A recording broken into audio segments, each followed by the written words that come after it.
Assalamualaikum warahmatullahi wabarakatuh. Selamat bertemu kembali dalam pembelajaran virtual daring. Tetap kita berdoa mudah-mudahan wabah ini segera selesai dan kita dapat tatap muka, tapi tetap semangat. Walaupun demikian tentunya ini sangat bermakna ketika pembelajaran tatap muka Anda bisa berulang-ulang memutar video pembelajaran ini. Ingat subscribe ya. Dan oke, demi Anda mendapatkan konten baru nanti dalam menikmati novel sejarah pertemuan keempat. Hari ini kita akan membahas menikmati novel sejarah pertemuan ketiga ya, dari 4 tutorial itu. Apa yang akan disampaikan pada kesempatan hari ini adalah mengonstruksi nilai-nilai dalam novel sejarah. Jadi selain ada ciri kebahasaan yang sudah dibahas dalam tutorial kedua, tentunya dalam tutorial ketiga itu kita akan mengonstruksi nilai-nilai dalam novel sejarah. Melihat dari kata kunci mengonstruksi artinya mereka ulang novel-novel yang kita nilai-nilai yang kita temukan, maka diharapkan dalam pembelajaran ini juga tetap harus melakukan literasi, yaitu membaca novel. Tapi kalau dalam konteks pembelajaran yang 2 kali 45 menit, novel itu dibaca tidak akan selesai. Tapi ini ada cuplikan atau penggalan yang perlu Anda pahami dengan benar. Jadi kembali mengonstruksi nilai-nilai dalam novel sejarah. Itu kompetensi dasarnya ya. Dilanjutkan begini kalimatnya, mengonstruksi nilai-nilai dari informasi cerita sejarah dalam sebuah teks eksplanasi. Jadi nanti nilai-nilai yang ditemukan itu mungkin dibangun bukan dalam bentuk cerita, tapi dibangun dalam teks eksplanasi. Maka diawali pembelajaran ini dengan indikator pencapaian kompetensinya, mengidentifikasi nilai-nilai hal yang menarik dalam cerita. Itu harus memiliki kepekaan dalam mencermati sebuah konteks kalimat sehingga nilainya bisa diperoleh. Dan nilai itu adalah menyebar dari awal hingga akhir cerita, tidak terfokus dalam satu paragraf dan juga tidak tersurat, biasanya tersirat gitu. Kemudian mengaitkan nilai-nilai dalam teks cerita sejarah dengan kehidupan saat ini. Apakah ada kesesuaian atau memang nilai itu sudah hilang? Tidak ada begitu, karena sudah tidak sesuai dengan zamannya begitu, atau dengan letak geografisnya. Kemudian menyusun kembali nilai-nilai dari cerita novel sejarah ke dalam teks eksplanasi. Itu yang terakhir. Jadi mengidentifikasi dulu, mengaitkan, kemudian menyusun begitu. Dari teks yang mana ya? Teksnya yang ada di buku paket aja lah, supaya Anda tidak harus mencari sumber. Untuk pengembangan wawasan, Anda boleh mencari teks cerita sejarah yang berbeda, yang Anda minati, Anda telaah. Ketika membaca, cari informasi yang ada di dalamnya. Yang dimaksud adalah unsur intrinsik, tutorial 1, kemudian kebahasaan, tutorial 2, kemudian yang ketiga nilai-nilai adalah tutorial yang ketiga ya. Mengidentifikasi nilai-nilai atau hal-hal yang menarik dalam cerita sejarah. Kalau ada kata menarik itu cenderung lebih kepada subjektif ya, atau mana suka. Mungkin orang dalam hal itu menarik tapi mungkin tidak. Tapi kalau nilai ya harus bisa, harus melatih ketajaman untuk berpikir. Karya sastra yang baik, termasuk novel sejarah, selalu mengandung nilai atau penilaian. Nilai tersebut dikemas secara implisit dalam alur, latar, tokoh, dan tema. Jadi makanya menyebar begitu. Nilai yang terkandung dalam novel antara lain ada nilai budaya, nilai moral atau etik, agama, atau nilai sosial ya, dan nilai estetis. Beda ya, nilai agama dengan nilai sosial beda. Ada nilai agama, ada nilai sosial, dan nilai estetis. Nilai budaya itu adalah nilai yang dapat memberikan atau mengandung hubungan yang mendalam dengan suatu masyarakat, peradaban, atau kebudayaan. Maka disebut nilai budaya. SMA 3 Kuningan juga kan berbudayakan wisata pendidikan. Artinya nilai-nilai yang berbasiskan dulu harus tetap dilestarikan, diimplementasikan dalam kehidupan bersekolah. Ada contohnya beginilah, kalimatnya begini. Dan bila orang mendarat dari pelayaran, entah dari jauh, entahlah dekat, ia akan berhenti di satu tempat beberapa puluh langkah dari dermaga. Ia akan mengangkat sembah di hadapannya, berdiri selak baginda. Ia akan mengangkat sembah, kalau kita menggarisbawahi yang itu mungkin itu lebih cenderung pada nilai agama begitu. Tapi coba lanjutkan ya analisisnya. Ia akan mengangkat sembah di hadapannya, berdiri selak baginda, sebuah tugu batu berpahat dengan prasasti peninggalan Sri Airlangga. Nah, kalau dilanjutkan begini, bila ia meneruskan langkahnya, semua saja jalanan besar yang dilaluinya, jalanan ekonomi sekaligus militer, ia akan berpapasan dengan pribumi yang berjalan tenang tanpa gegas, sekalipun di bawah matahari terik. Kalau Anda menggarisbawahi itu, nilainya udah berubah. Jadi nilai itu ada di mana-mana begitu, tergantung kepekaan pada saat Anda membaca. Kalau kalimatnya, ia akan selalu berpapasan dengan pribumi yang berjalan tenang tanpa gegas, sekalipun di bawah matahari terik. Ini Bapak kutip dari Mangir ya, dari novel sejarah Mangir karya Pramudia Anantatur. Jadi nilai budaya dalam kutipan di atas bukan yang menyembah tadi ya, berhenti sebentar, tapi yang lebih kuat ini nilai budaya timur yang mengajarkan hidup tenang, tidak terburu-buru, segala sesuatunya harus dihubungkan dengan alam. Itu jadi kita akan memilih yang mana. Kemudian tadi disebutkan bahwa dalam novel sejarah juga, bukan dalam novel sejarah aja, dalam novel yang lain juga pasti muncul nilai moral atau nilai etik ya, moral. Nilai yang dapat memberikan atau memancarkan petuah atau ajaran yang berkaitan dengan etika atau moral. Jadi nilai yang dapat memberikan atau memancarkan petuah atau ajaran yang berkaitan dengan etika atau moral. Contohnya begini, dalam konteks novel sejarah ya. Juga sang Adipati Tuban Arya Teja Tumenggung Wilwatikta tidak bebas dari ketentuan Mahadewa. Sang Hyang Widi merestui barang siapa punya kebenaran dalam hatinya, jangan khawatir. Kepala desa, kurang tepat jawabanku kiranya.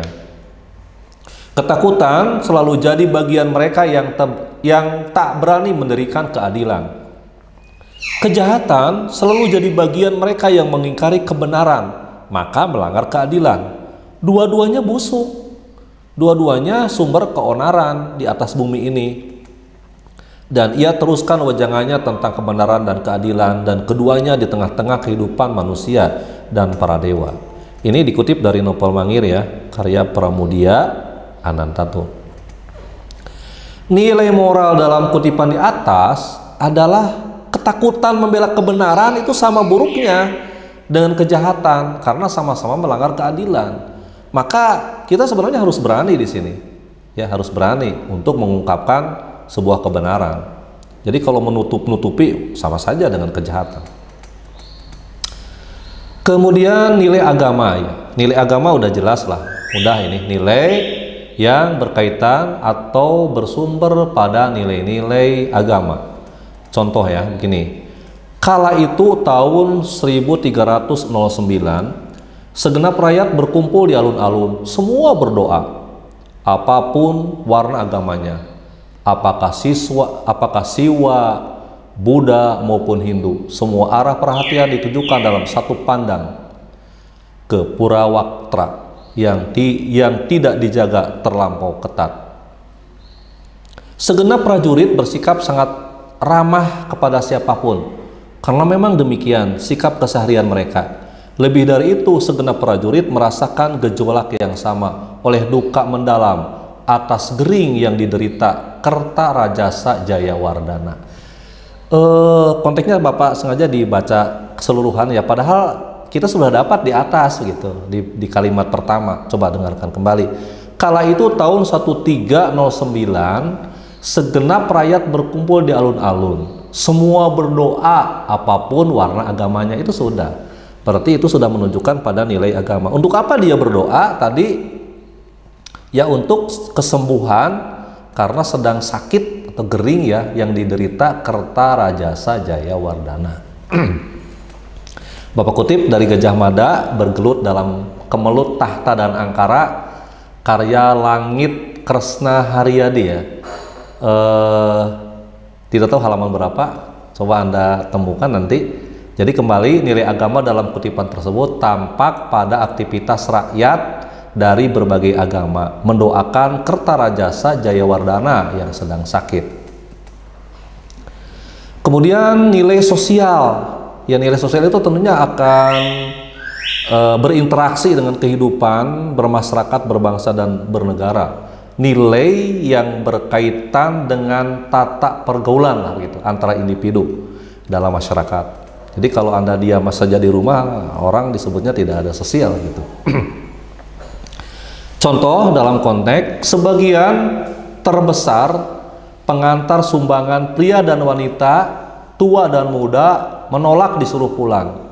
Mereka bermaksud menyumbangkan tenaga juga. Maka jadilah dapur raksasa pada malam itu juga. Menyusul kemudian datang bondongan gerobak pengantar kayu bakar dan minyak-minyakan, dan api pun menyala dalam berpuluh tungku. Sebenarnya sudah didapat di awal.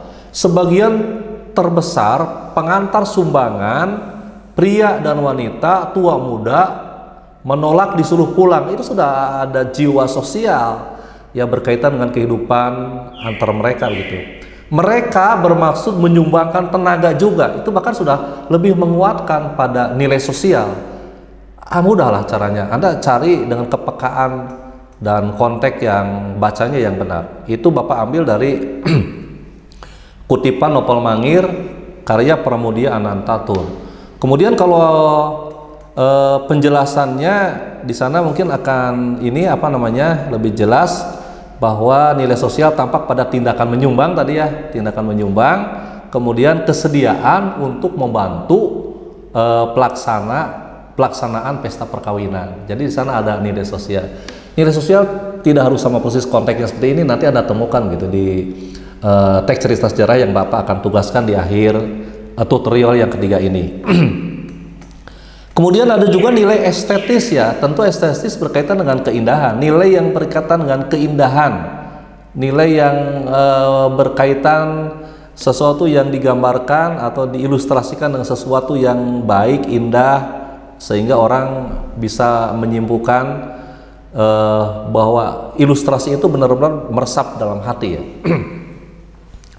Baik keindahan struktur pembangun cerita bisa, juga indah dalam fakta cerita juga bisa, atau dalam teknik penyajian. Misalnya begini, contohnya, betapa megah dan indah bangunan itu. Itu kata itu hanya baru akan menggiring gitu, menggiring pada opini pembaca, megah dan indah. Padahal ada kalimat lain yang lebih rinci. Betapa megah dan indah bangunan itu karena terbuat dari bahan-bahan pilihan.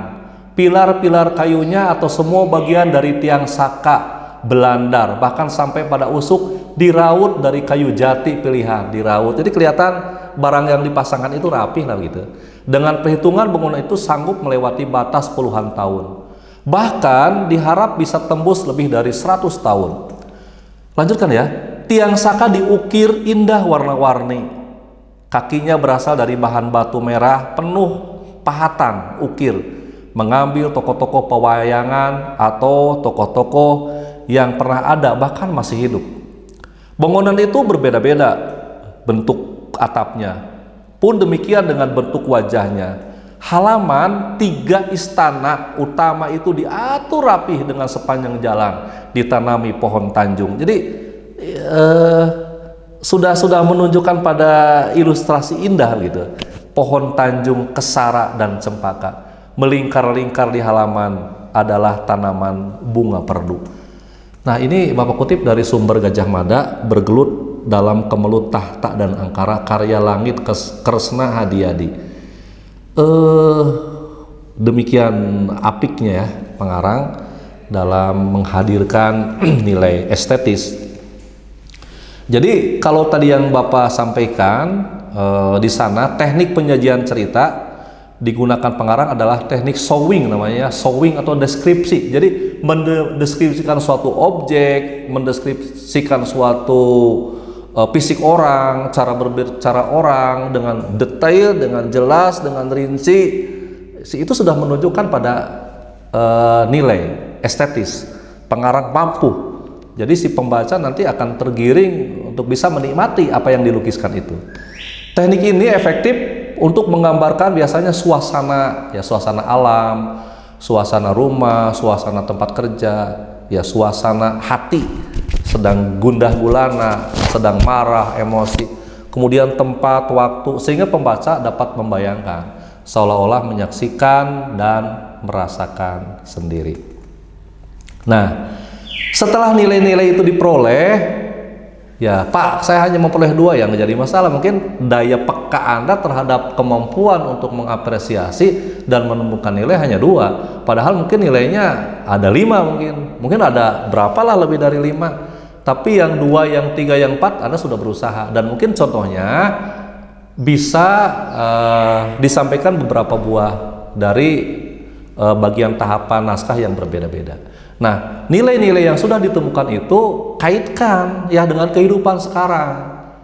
Kalau masih ngait atau terkait, mungkin Anda paham nilai yang ada dalam kehidupan dengan nilai yang ditemukan di cerita. Tapi biasanya generasi era masa kini harus digiring dulu. Mohon maaf ya, karena nilai-nilai masa lalu mungkin nilai-nilai yang belum dialami karena Anda hidup tidak pada zamannya begitu. Walaupun demikian tetap perhatikan ya. Nah, selain mengandung keindahan, karya sastra juga memiliki nilai manfaat bagi pembaca.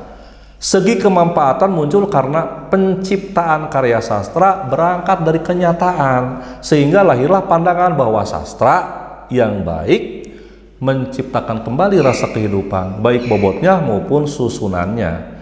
Menciptakan kembali keseluruhan hidup yang dihayati, kehidupan emosi, kehidupan budi, individu maupun sosial, serta dunia yang syarat objek. Itu teori yang diungkapkan oleh Ismail dan Suryaman halaman tahun 2006 ya. Masih 2006 udah lama lah. Harus buku referensi itu harus 10 tahun kini. Penciptaannya dilakukan bersama-sama dan secara saling berjalinan, seperti terjadi dalam kehidupan kita hayati sendiri. Namun kenyataan ini di dalam sastra dihadirkan melalui proses kreatif. Jadi dengan kreativitas pengarang, masa lalu seperti yang kita tidak lalui dan kita tahu gitu. Artinya bahan-bahan tentang kenyataan telah dipahami melalui proses penafsiran baru dalam perspektif pengarang. Tapi pengarang tidak serta-merta menuangkan idenya melalui bahasanya sendiri. Dia tentu akan meneliti kehidupan zaman dulu itu seperti apa, dan menggambarkan, melukiskan, mengimajinasikannya harus sesuai. Kalau era zaman dulu tentang sejarah dibuat dalam era masa kini dengan menggunakan tanpa penelitian sebelumnya, tentu mungkin akan datar-datar saja begitu atau tidak menyentuh. Karya sastra memang merupakan dokumen sosial yang lebih dahulu disebut jalan keempat kebenaran. Jadi memang dengan melalui membaca yang baik, kita akan menemukan ajaran-ajaran tentang kehidupan ya, dari nilai-nilai itu atau dari pesan-pesan pengarang, dari amanatnya itu. Ya, merupakan jalan keempat ke kebenaran. Melalui sastra, pembaca seringkali jauh lebih baik daripada melalui tulisan-tulisan non sastra gitu, serta dapat menghayati hakikat eksistensi manusia dengan segala permasalahannya. Jadi disinilah segi keindahan dari karya sastra, yakni gambaran kenyataan dalam subjektivitas pengarang. Jadi kalau objektivitas ya sudah bukan karangan lagi, atau itu berarti fakta atau kenyataan. Kenyataan di dalam karya sastra itu ibarat bahan-bahan untuk membuat sop buntut. Sop buntut yang siap disantap adalah karya sastra. Rasa, aroma, dan kekhasannya adalah hasil dari subjektivitas sang koki. Jadilah orang yang bisa mencurahkan pemikirannya sebagai pengarang ya, karena pengarang itu syarat dengan budi pekerti dan keahlian yang sulit untuk bisa dimiliki oleh sembarang orang tanpa menggelutinya dengan sungguh-sungguh. Maka dapatlah disimpulkan bahwa sastra dengan demikian dapat berfungsi sebagai media pemahaman budaya suatu bangsa yang di dalamnya terkandung pula pendidikan karakter. Maka dengan membaca karya sastra ada tokoh antagonis, tokoh protagonis, kita tinggal berpihak saja mau ke tokoh yang mana. Sebab di ending itu, di akhir, di koda tentunya akan ditunjukkan oleh pengarang. Melalui novel misalnya, model kehidupan dengan menampilkan tokoh-tokoh cerita sebagai pelaku kehidupan menjadi representasi dari budaya masyarakat atau bangsa. Tokoh-tokoh cerita adalah tokoh-tokoh yang bersifat, bersikap, dan berwatak. Kita dapat belajar dan memahami tentang berbagai aspek kehidupan melalui pemeranan oleh tokoh tersebut, termasuk berbagai motivasi yang dilatari oleh keadaan sosial budaya tokoh itu. Hubungan yang terbangun antara pembaca dengan dunia cerita dalam sastra adalah hubungan personal. Hubungan demikian akan berdampak kepada terbangunnya daya kritis, daya imajinasi, dan daya estetis. Melalui sastra, kalian tidak hanya belajar budaya konseptual dan intelektualitas, melainkan dihadapkan kepada situasi atau model kehidupan konkret. Sastra dapat dipandang sebagai budaya dalam tindak atau kultur in action, dan membaca sastra Indonesia misalnya berarti mempelajari kehidupan bangsa Indonesia itu sendiri. Maka belajar sejarah, baca teks cerita sejarah, sesuatu yang klop untuk saling mengisi lintas materi pelajaran ya. Tentulah fungsi sastra tersebut perlu mendapatkan penegasan di dalam orientasi penciptaannya agar terbangun karakter yang kuat bagi pembaca. Sedikit ya, menurut Herpanda 2008 halaman 132, bentuk penegasan di dalam penciptaan sastra perlulah diorientasikan kepada hal-hal yang bersifat pragmatik, yakni orientasi pada kebermanfaatan sastra sebagai media pencerahan dan pencerdasan masyarakat. Kemudian juga Herpanda menegaskan pula dengan memaparkan pemikiran Sultan Takdir Ali Sabana ya, yang dipandangnya sebagai tokoh reanisan Indonesia. Begini, di dalam bersastra Sultan Takdir Ali Sabana memiliki prinsip bahwa seni sastra bukan sekadar untuk seni, tetapi juga untuk kebermanfaatan intelektual dan pencerdasan masyarakat. Oleh karena itu, menurut Sultan Takdir Ali Sabana, sastra tidaklah bisa bermewah-mewah dengan keindahan untuk mencapai kepuasan seseorang dalam mencipta, tetapi harus dilibatkan secara aktif dalam seluruh pembangun bangsa. Sastra haruslah membuat pembaca lebih optimis dan mampu menghadapi hidup dengan semangat juang yang tinggi untuk mengatasi berbagai masalah dalam situasi kritis. Sultan Takdir Ali Sabana membuktikan melalui novel Layar Terkembang ya, novel Kalah dan Menang, itu konsep nilai mengacu pada kebermanfaatan. Jadi Anda yakinlah dari 1000 atau sekian orang penyimak tutorial ini, mungkin ada orang yang gemar untuk sebagai penulis atau sastrawan. Jadi konsep nilai itu mengacu pada kebermanfaatan terhadap kehidupan manusia dan biasanya bersifat universal dan abadi.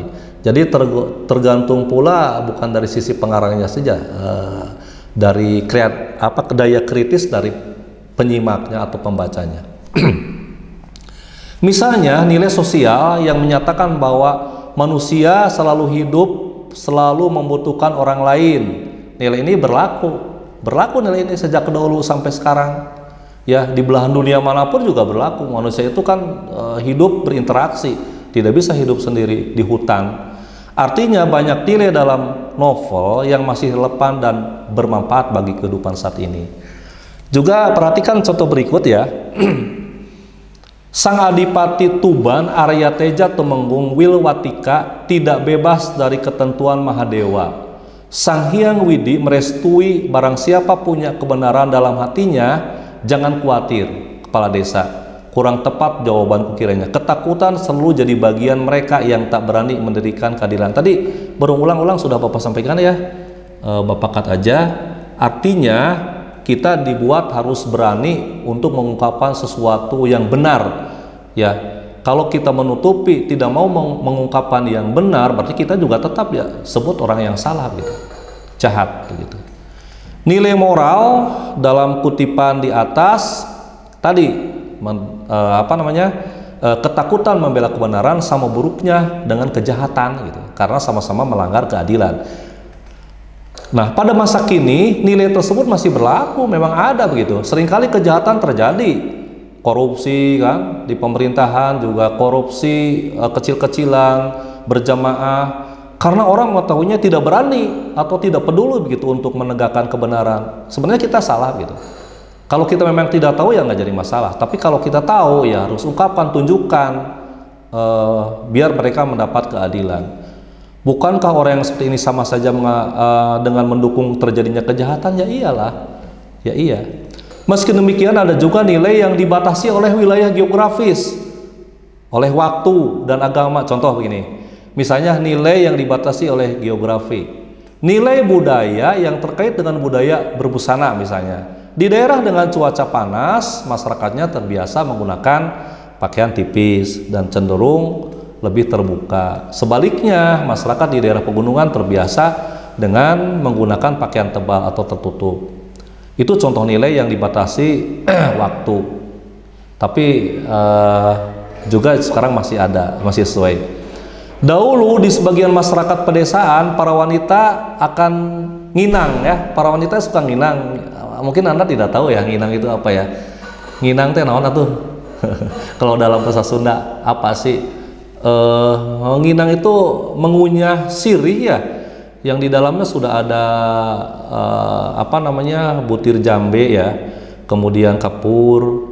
Yang menginang yaitu mengunyah daun sirih lah begitu, mengunyah daun sirih, buah jambe. Tapi kini kebiasaan tersebut nyaris sudah tidak ditemukan.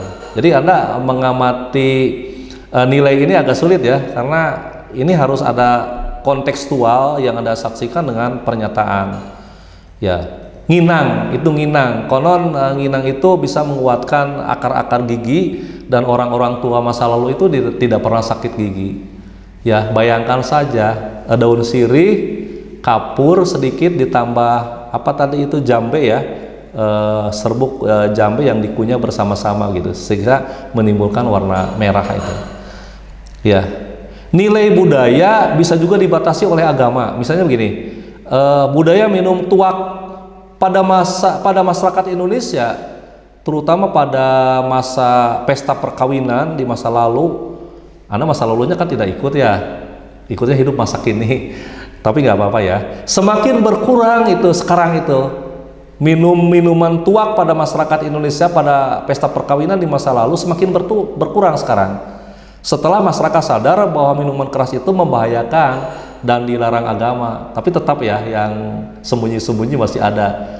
Konon minuman keras itu membuat orang menjadi percaya diri, kata siapa gitu, yang jelas mah menimbulkan penyakit. Itu sekarang sudah tidak ada.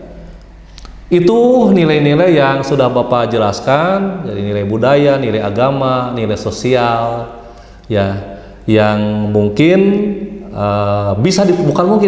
yang bisa ditemukan dengan kepekaan membaca dari teks novel sejarah atau novel apa saja.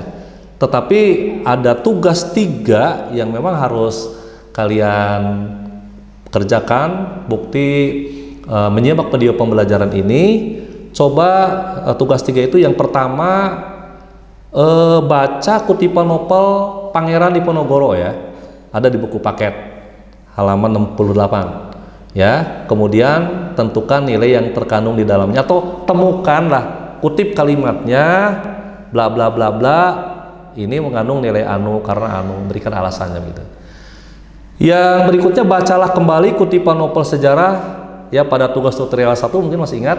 Kalau tidak, buka lagi lah. Sekalian di subscribe ya.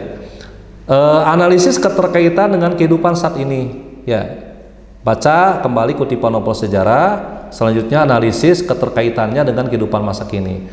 Jadi ada tidak yang berkaitan? Kalau ada ya syukurlah Anda presentasikan. Kalau tidak ada ya tidak usah dijelaskan. Itu pembelajaran tutorial ketiga, tag menikmati tag cerita sejarah. Bapak akhiri tentunya sampai di sini. Tetap semangat, selamat belajar, dan tentunya kita berdoa bersama agar bisa tatap muka. Tapi video ini tetap masih bisa dijadikan untuk tutorial pembelajaran Anda di rumah, satu fase ya. Tugasnya juga selesaikan, jangan sekaligus, kirim melalui Google Classroom milik Anda sendiri. Terima kasih Bapak Heri. Assalamualaikum warahmatullahi wabarakatuh.